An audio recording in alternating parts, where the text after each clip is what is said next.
Hello, everybody. It is Bill, the knee pain guru. Let's see. What do we got going on here? So it's been a minute since I've done any live streams, and I've been working on another project, which has been very cool. So I kind of put the knee pain guru, well, I have 15 years worth of information up on my website, which let me put this on here. Okay, yeah. So I got tons and tons of information on the Knee Pain Guru website, which you can go over there and get anytime you'd like. I've answered questions, lots of questions on knee pain over the years. So I stepped away from that, been working on another thing where I'm doing live streams on Tuesday evenings and doing like in time stuff, and I'll get more information on that. But what we're going to do today is address any questions you might have about your knees, knee pain, your diagnosis, whatever that is, and do it in a format where we can interact and I can answer any questions that you have. So if you do have questions, please start typing those into the live chat. And I also want to share with you some of the clients that I've been working with in person here at in Western North Carolina, some of the scenarios that they've been dealing with as far as we have a bucket handle tear, meniscus, bucket handle tear in the meniscus. And then we also had another situation where the gentleman was trying to avoid going to the doctor and getting an X-ray, CT scan, MRI, that kind of deal.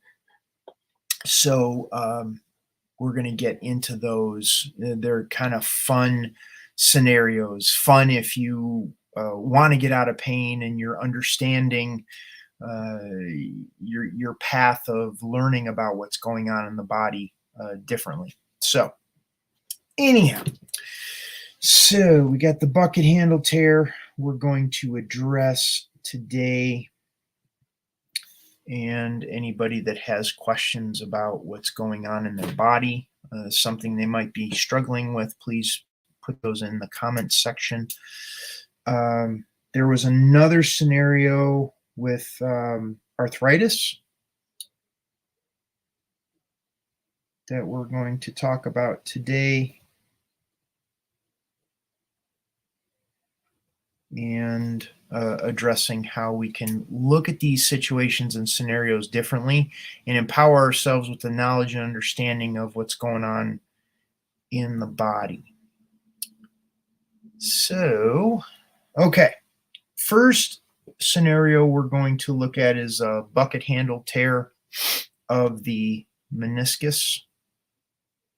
And that, of course, is a flap that gets torn in the knee that flips over when the knee extends or bends or you turn a certain way, and it causes the knee to lock up.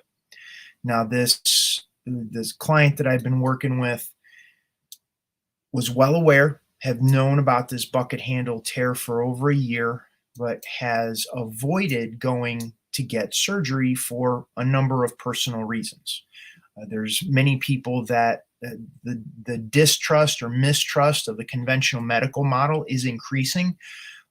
There can be a number of reasons for that. We don't need to go into them here. However, what I want to convey is how you can begin to empower yourself with the knowledge and understanding of your own body so you aren't so dependent on the conventional medical model.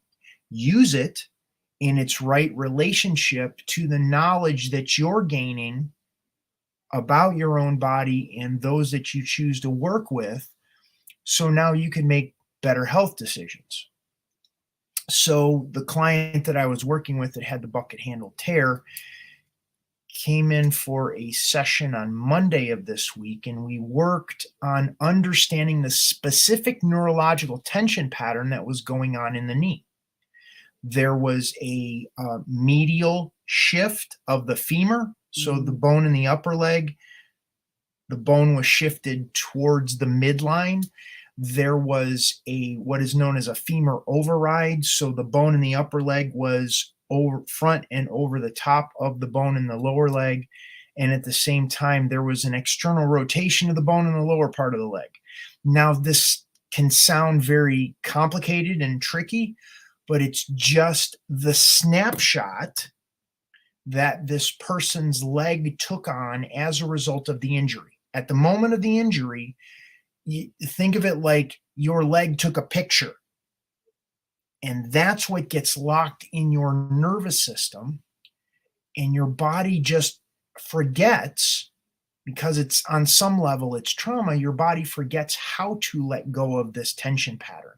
So you could think of it, of all the injuries and accidents and slips and falls that has happened throughout your life, these get stuck in your neurology in a way, in your body in a way where you think, well, that's just how it is. That's how my body functions now because of this accident, injury, trauma, whatever that is.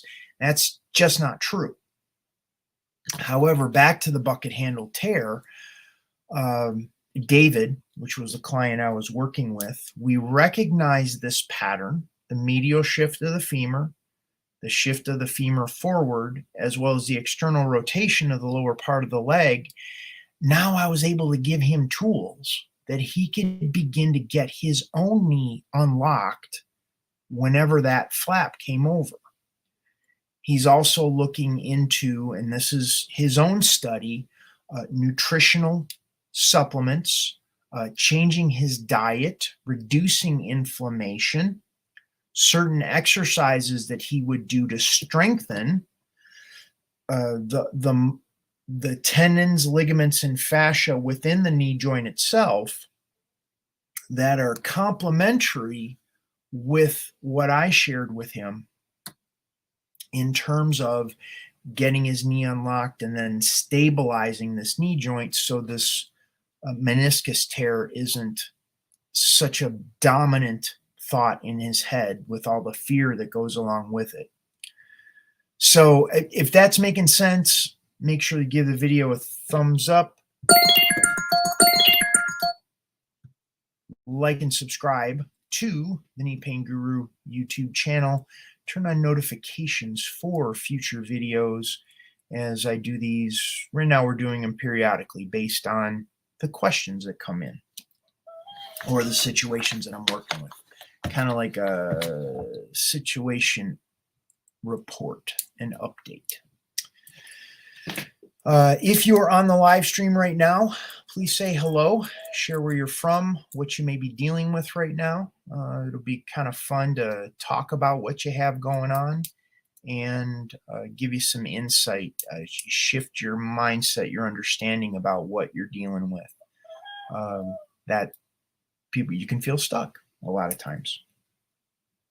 Okay, the next situation that I want to share about is no diagnosis. So I had a friend of mine, John, that reached out earlier this week, jumped off of a 60-foot waterfall this past summer, hit the water.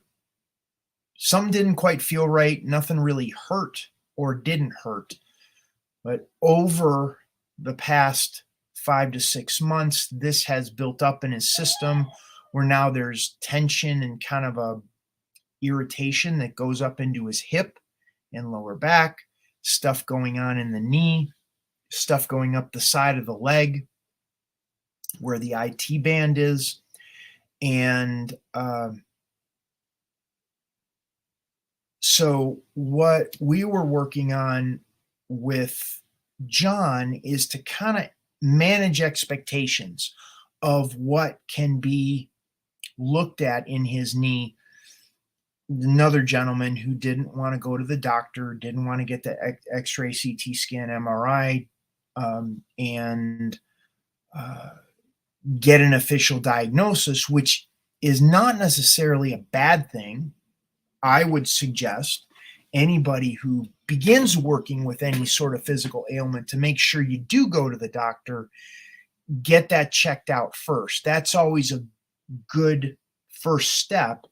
However, not everybody is in a financial position to do it, or has insurance to be able to do it, or trusts the conventional medical model to be there to support them in the way that they need supported. So I explained this to John, kind of outlined everything, that we want to make sure we're managing expectations going into the situation. My whole approach to addressing knee pain is by creating comfort. We change the neurological signaling in the knee. Neurological signaling means how the knee feels, how the knee performs. When we create comfort in the knee, the body begins to unwind and reorganize around the comfort that we've created in the knee. What tends to happen, though, is if, and we don't know, this is a big if, it's kind of a question mark in terms of what's going on in John's knee, that if there is something torn in the knee, that could be a limiting factor as to how his body heals. So we want to go very carefully in moving forward for someone who chooses not to get a diagnosis, doesn't want to get a diagnosis, is unable to get a diagnosis in their knee, that we want to know that we want to tread very lightly in the process to make sure the body has everything it needs to heal itself. But there may be that possibility that with something being torn, that what we're going to do with the knee is going to hit like a plateau, or it could hit a glass ceiling, so to speak, that we don't know what is going on completely. However, it is an opportunity to work with the knee, and if there isn't anything torn in the knee at that point, then the knee can completely resolve. It's actually pretty cool.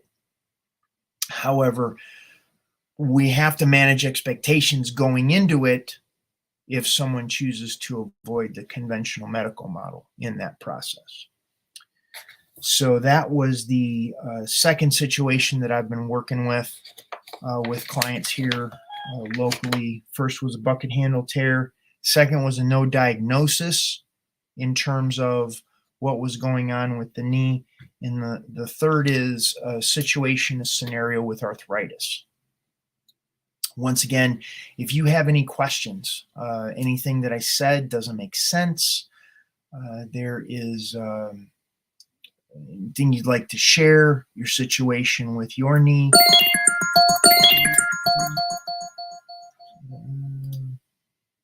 please type those in the comments section and we will address those as soon as possible. Hold on a second. Okay, Mary writes, after bilateral knee replacement 3 years ago, what can I do for knee pain? So just so we're both on the same page, when there's bilateral knee replacement, we're talking about both knees got replaced. And I'm based on how Mary is writing it, she did both of the knees at the same time 3 years ago. And what's important in terms of approaching reducing knee pain with a knee replacement is, instead of looking at it, I have knee pain, which can be like this big elephant. And there's that whole adage, well, how do you eat a whole elephant? It's one bite at a time. So it's important that we start picking apart the situation of both knees had knee replacements. Both knees hurt. Well, how can we look at the right knee? What's going on in the right knee? Where is the pain? Is it in the front of the knee, the back of the knee, inside of the knee, outside of the knee? Kneecap? Does it go up the leg? Does it go down the leg? And that's just the right knee. we're asking those questions of the right knee. We ask those same questions of the left knee.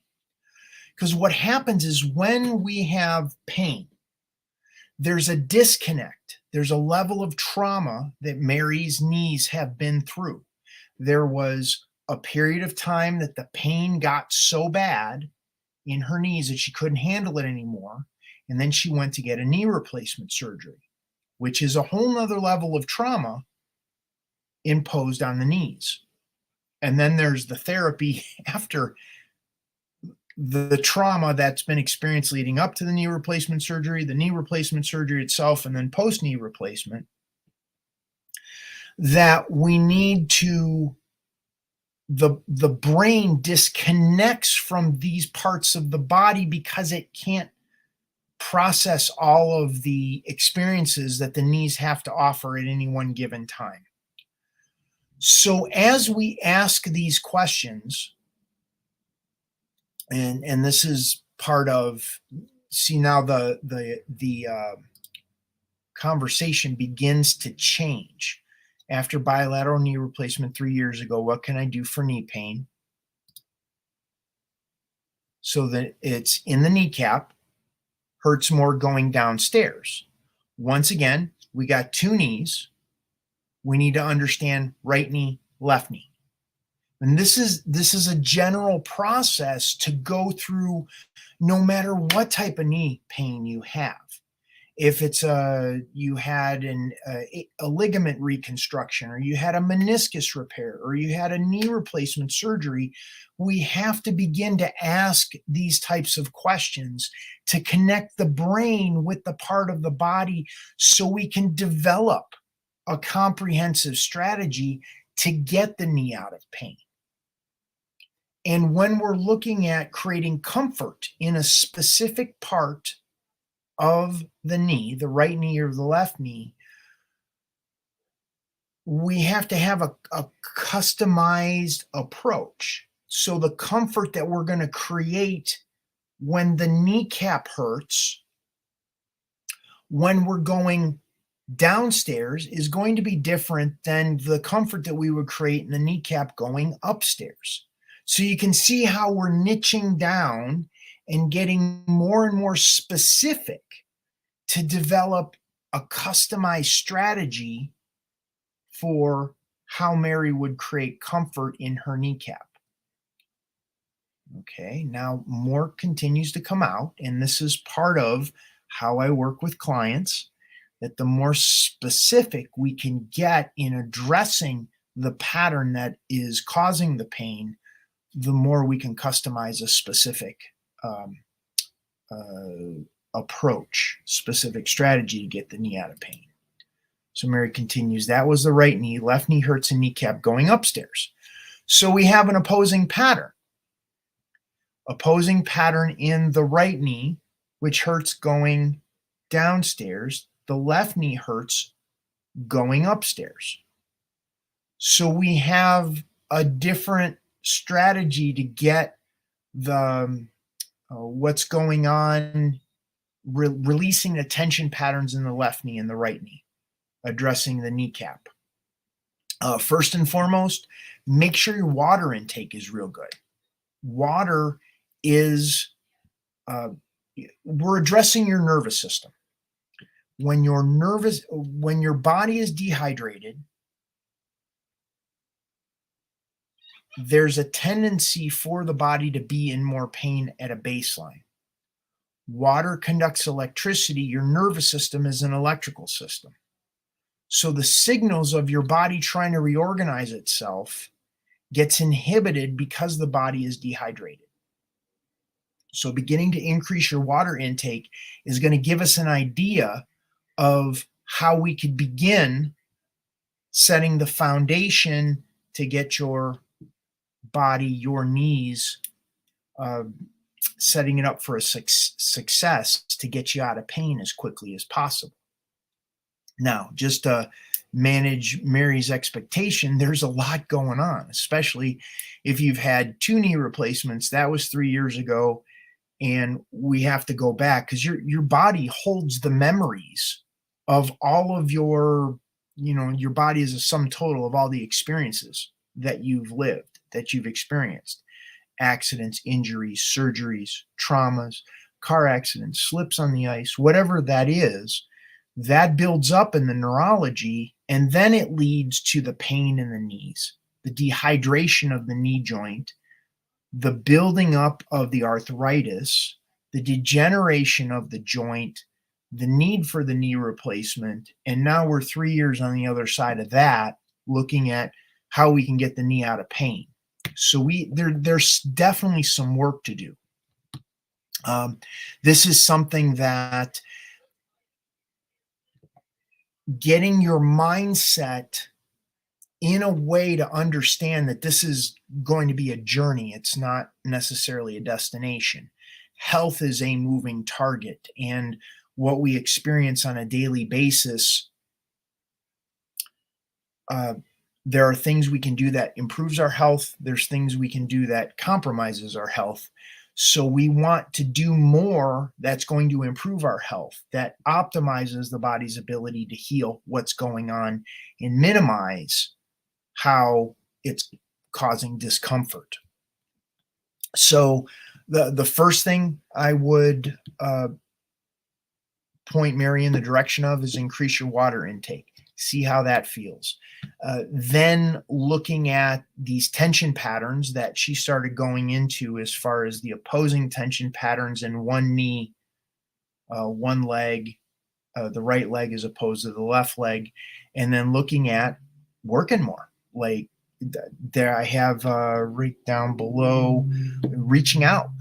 You can give us a call on our 800 number, 877-891-9484, and speak to one of our team members, as well as looking into the website, thekneepainguru.com, in terms of on specific things. I have lots of videos around knee replacement specifically, and if it's a fit, absolutely work in my group coaching program, Knee Club, because we can get into the specificity of not only what's going on in the knee, but also the hips and lower back, the ankles and feet, hamstrings, quads, shins, calves.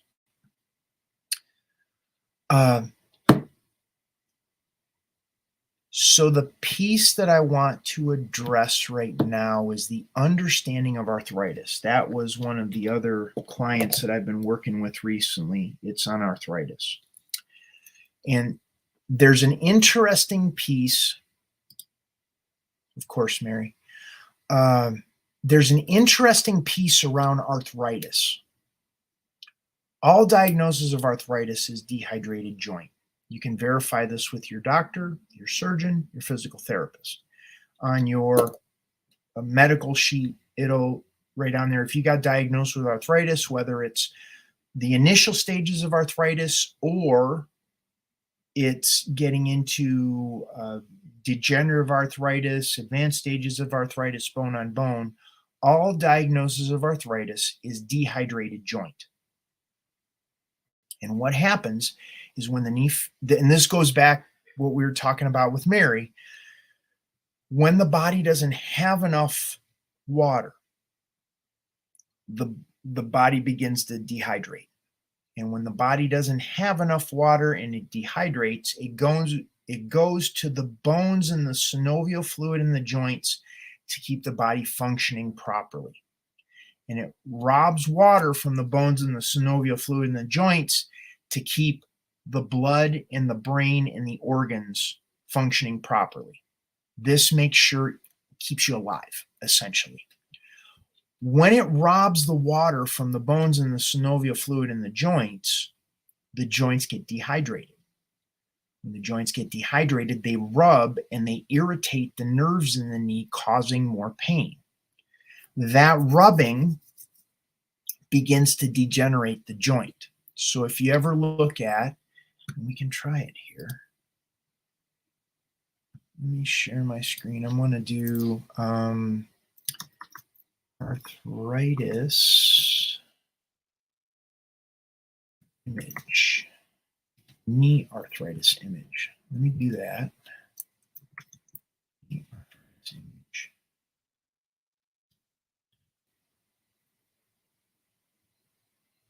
Okay, let me share my screen here.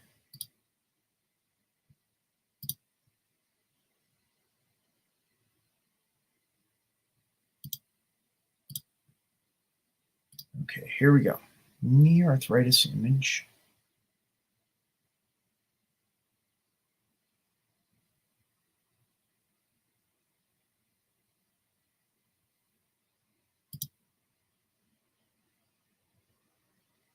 Okay. This is a good image here for arthritis. So we have grade 1, grade 2, grade 3, grade 4. And you can see how in each of these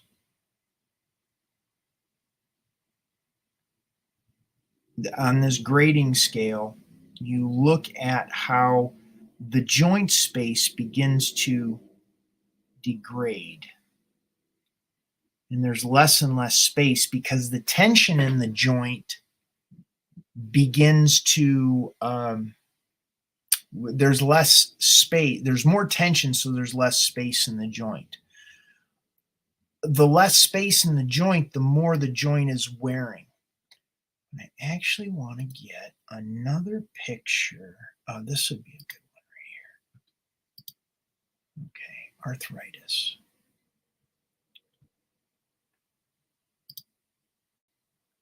Let's see. Let me see if I can make this a little bigger. Okay, this is the stages of knee arthritis. And this is what it's similar to what it looks like on an x-ray, a CT scan, or an MRI, that you can see in the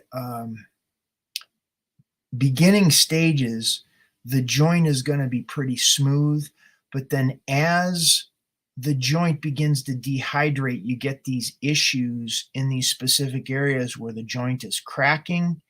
There's more rubbing and wearing. The red is indicating more pain.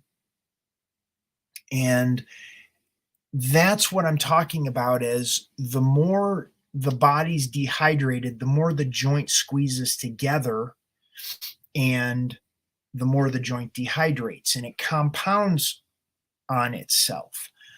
Part of the thing we need to do is increase our water intake, but just increasing water intake is not necessarily going to allow the water to get in the joint where it needs to. So there's a certain degree of the neurological signaling that we need to change. And when I'm talking about neurological signaling, it's addressing the tension pattern that is causing the knee to squeeze close together to begin with. So I talk about that in my programs where we're creating comfort in the knee.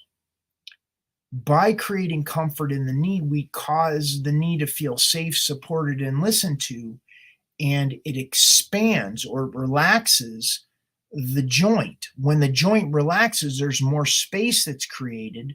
So when you're drinking the water, the body is able to get the water inside the joint to rehydrate the joint. If that's making sense, please give the video a thumbs up. Definitely like and subscribe to the Knee Pain Guru channel, and turn on notifications for future videos. But if kind of get a gauge on who's here on the video, if you do have questions, anything's coming up, anything isn't clear, please ask, and I will be more than happy to answer. So let's stop the sharing here.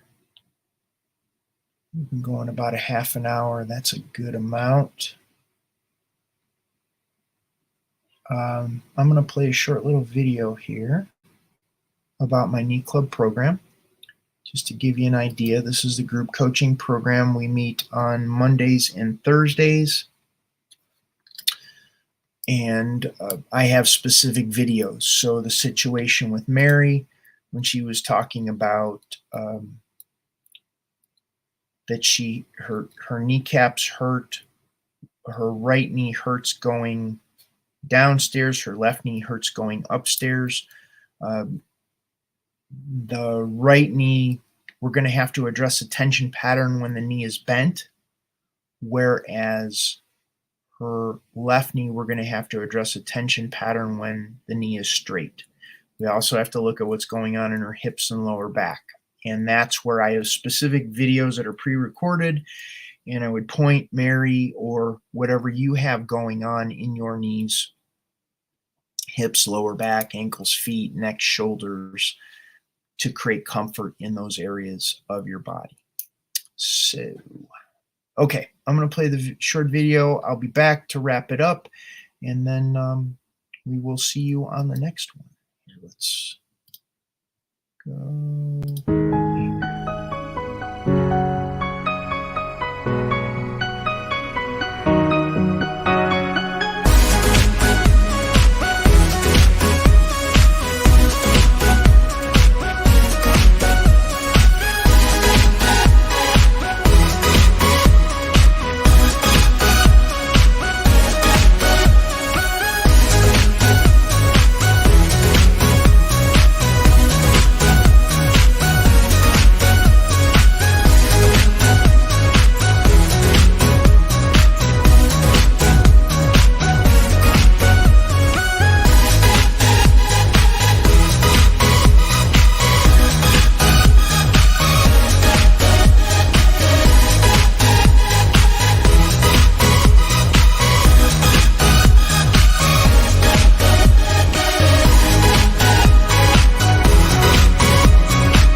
Okay, we're back. That is my knee club group coaching program that meets twice per week. And for those that aren't in the Western North Carolina area, I'm able to support them remotely, anywhere in the world, help them get out of knee pain. So you can check that out. You can go to my website, thekneepainguru.com. You can also give us a call or shoot us a text on our 800 number, 877-891-9484. So that's all the information I have for today. Hopefully the talking about the bucket handle tear, the no diagnosis, and arthritis was helpful for you. And Mary's contribution as far as the bilateral knee replacement was helpful in terms of understanding what exactly we're dealing with, that this is stuff that does take a minute to work with and get the body to heal itself, but totally doable. Can be done. Okay, this is Bill Paravano, the Knee Pain Guru, thanking you so much for being here. Have a wonderful day, and we will see you in the next one.